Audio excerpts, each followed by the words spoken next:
Hai, salam sejahtera bagi kita semua. Di sini saya ingin mempresentasikan hasil ujian tengah semester dari mata kuliah pasar dan lembaga keuangan. Sebelumnya, saya dari Universitas Siber Asia. Perkenalkan, nama saya Roy Edisi Hombing, NIM 23001010140 dari Prodi Manajemen S1. Dosen pengajar Bapak Joko Suharyanto SE MM CPOD. Nah, di sini saya ingin menjelaskan 5 produk jasa dari bank dan lembaga keuangan yang kekinian dan dimanfaatkan atau digunakan oleh masyarakat luas. Yang pertama itu aplikasi perbankan digital. Apa yang dimaksud dengan aplikasi perbankan digital? Aplikasi perbankan digital adalah layanan yang disediakan oleh bank untuk memudahkan nasabah dalam melakukan transaksi keuangan secara online melalui perangkat elektronik seperti smartphone atau komputer. Di Indonesia, aplikasi perbankan digital semakin populer dan banyak digunakan oleh masyarakat luas karena kemudahan, kecepatan, dan kenyamanan yang ditawarkan. Nah, di sini saya akan menjelaskan secara detail mengenai produk atau jasa bank aplikasi perbankan digital untuk dimanfaatkan dan digunakan oleh masyarakat luas. Yang pertama itu kemudahan akses. Aplikasi perbankan digital memungkinkan nasabah untuk mengakses rekening kita kapan saja dan di mana saja tanpa harus datang ke kantor cabang bank. Dengan fitur login yang aman, nasabah dapat melakukan berbagai transaksi seperti transfer dana, pembayaran tagihan, pembelian pulsa, dan investasi secara online. Yang kedua itu fitur transaksi cepat. Aplikasi perbankan digital memungkinkan nasabah untuk melakukan transaksi dengan cepat dan efisien. Proses transfer antar rekening atau antar bank dapat digunakan dalam hitungan detik tanpa harus menunggu waktu yang lama seperti pada sistem konvensional. Yang ketiga, keamanan data. Bank-bank di Indonesia telah mengimplementasikan berbagai sistem keamanan tingkat tinggi pada aplikasi perbankan digital mereka untuk melindungi data dan informasi pribadi nasabah dari akses yang tidak sah. Fitur keamanan seperti OTP, One Time Password atau One Time Password, fingerprint recognition, dan enkripsi data menjadi standar dalam menjaga keamanan transaksi online. Yang keempat, peningkatan layanan pelanggan. Aplikasi perbankan digital juga memberikan kemudahan bagi nasabah dalam mengakses informasi terkait produk dan jasa layanan bank serta mendapatkan bantuan dari customer service melalui fitur live chat atau call center yang tersedia dalam aplikasi. Yang kelima, inovasi teknologi finansial. Bank-bank di Indonesia terus mengembangkan fitur-fitur baru dalam aplikasi perbankan digital mereka untuk meningkatkan pengalaman pengguna dan memberikan solusi finansial yang lebih baik kepada nasabah. Fitur-fitur seperti e-wallet, fitur seperti investasi otomatis, dan analisis pengeluaran juga semakin banyak yang ditawarkan oleh bank-bank sebagai upaya peningkatan penetrasi pasar. Dengan dengan perkembangan teknologi informasi dan komunikasi yang pesat, aplikasi perbankan digital menjadi salah satu inovasi penting dalam industri perbankan di Indonesia untuk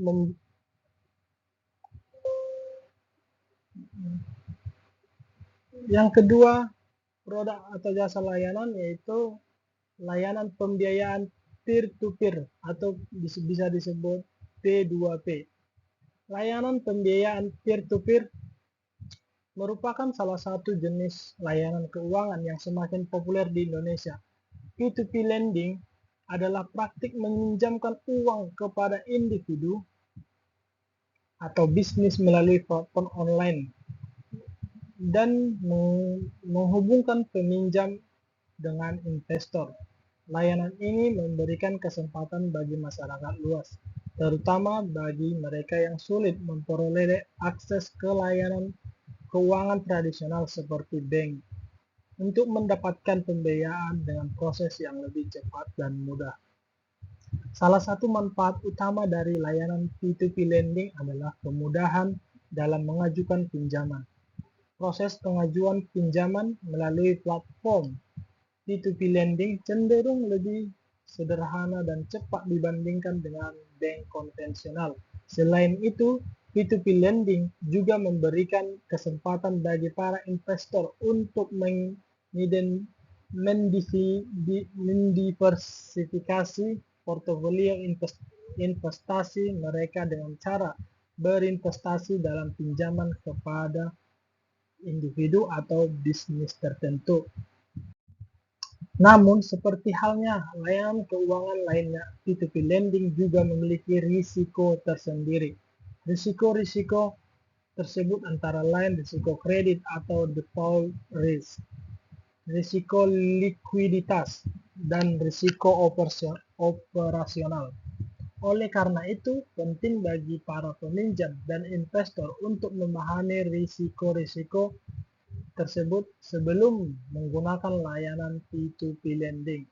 Di Indonesia, Otoritas Jasa Keuangan atau OJK, yang biasa disebut OJK, telah mengatur dan mengawasi industri P2P lending untuk melindungi kepentingan konsumen dan menjaga stabilitas sistem keuangan.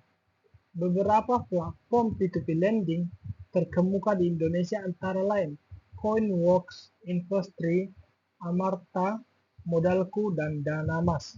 Dengan perkembangan teknologi informasi dan penetrasi internet yang semakin luas di Indonesia, layanan P2P lending diharapkan dapat terus berkembang dan memberikan manfaat bagi masyarakat luas dalam memenuhi kebutuhan pembiayaan mereka. Produk jasa yang ketiga, kartu debit atau kartu prabayar yang terhubung dengan dompet elektronik. Kartu debit atau kartu prabayar yang terhubung dengan dompet elektronik adalah salah satu produk perbankan yang semakin populer di Indonesia. Kartu kredit adalah kartu pembayaran yang terhubung langsung dengan rekening bank pemegangnya, sehingga setiap transaksi akan langsung terpotong dari saldo rekening tersebut. Sementara itu, kartu prabayar adalah kartu prabayar yang harus diisi saldo terlebih dahulu sebelum dapat digunakan untuk bertransaksi.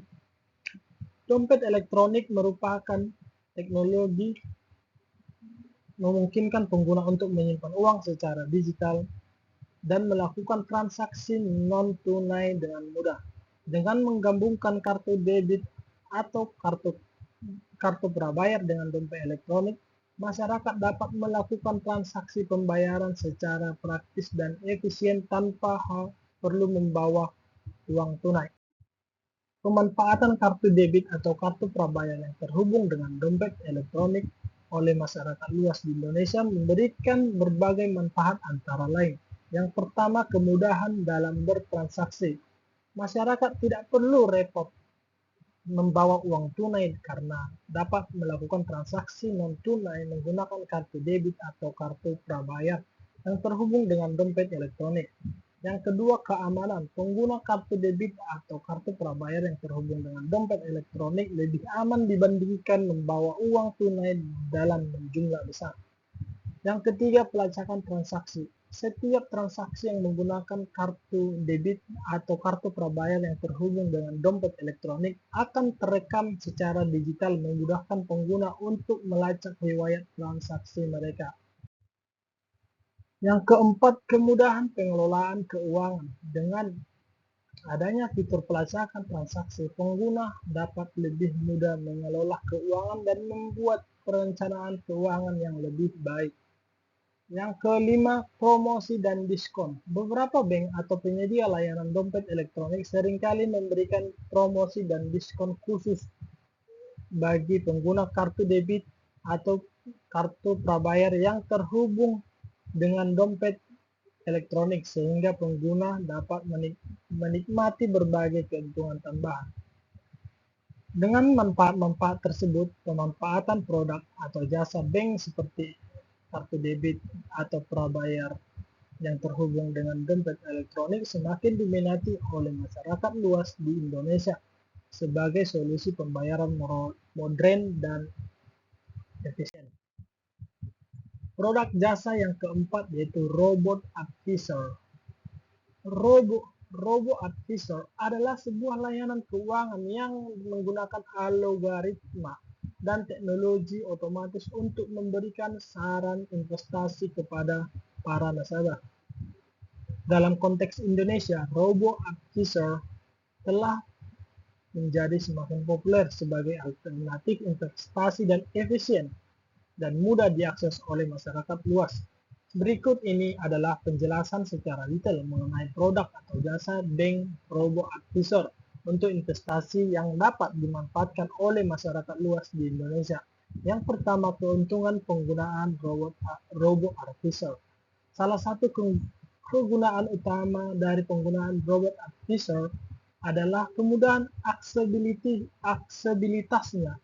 Masyarakat luas di Indonesia dapat dengan mudah mengakses platform robo-advisor melalui perangkat seluler atau komputer pribadi mereka tanpa harus memiliki pengetahuan mendalam tentang pasar keuangan. Selain itu, biaya pengelolaan investasi melalui robo-advisor cenderung lebih rendah dibandingkan dengan jasa manajemen investasi tradisional.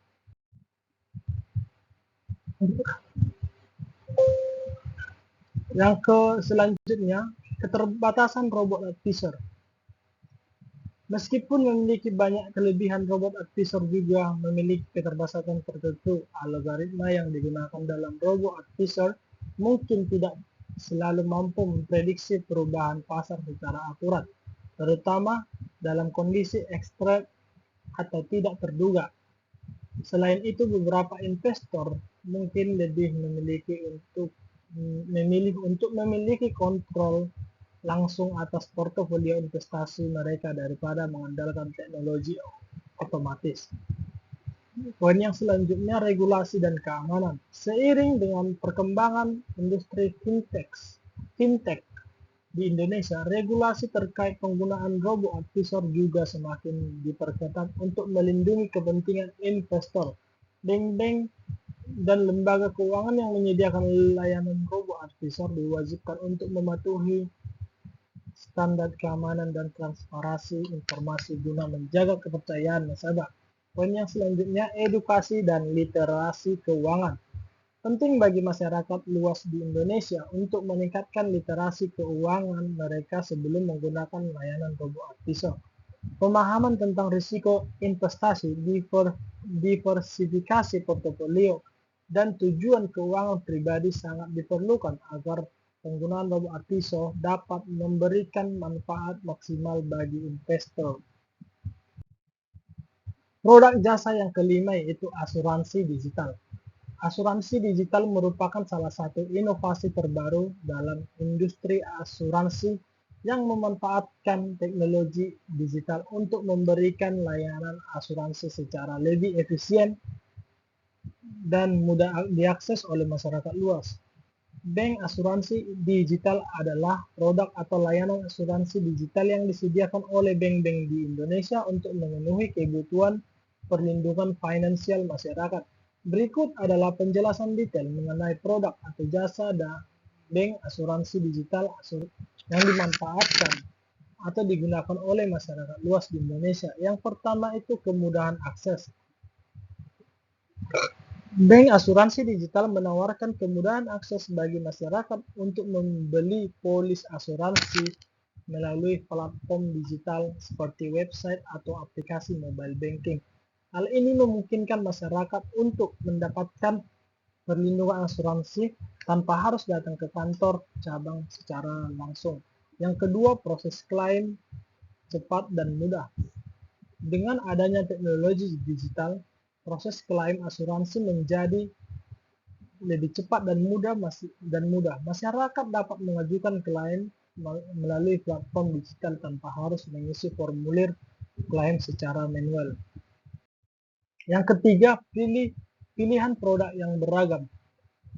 Bank asuransi digital menyediakan berbagai macam produk asuransi mulai dari asuransi kesehatan, jiwa, hingga kendaraan.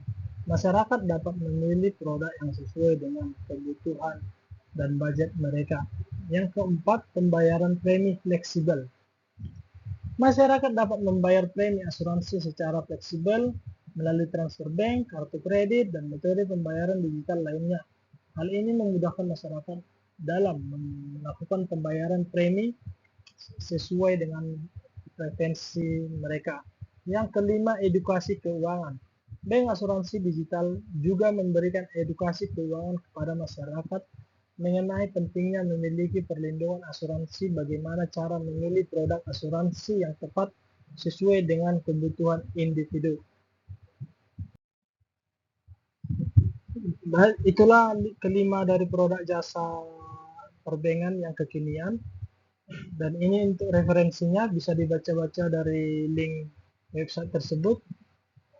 Sekian dari presentasi saya. Jika ada perkataan atau ucapan yang kurang menarik, mohon dimaafkan. Terima kasih.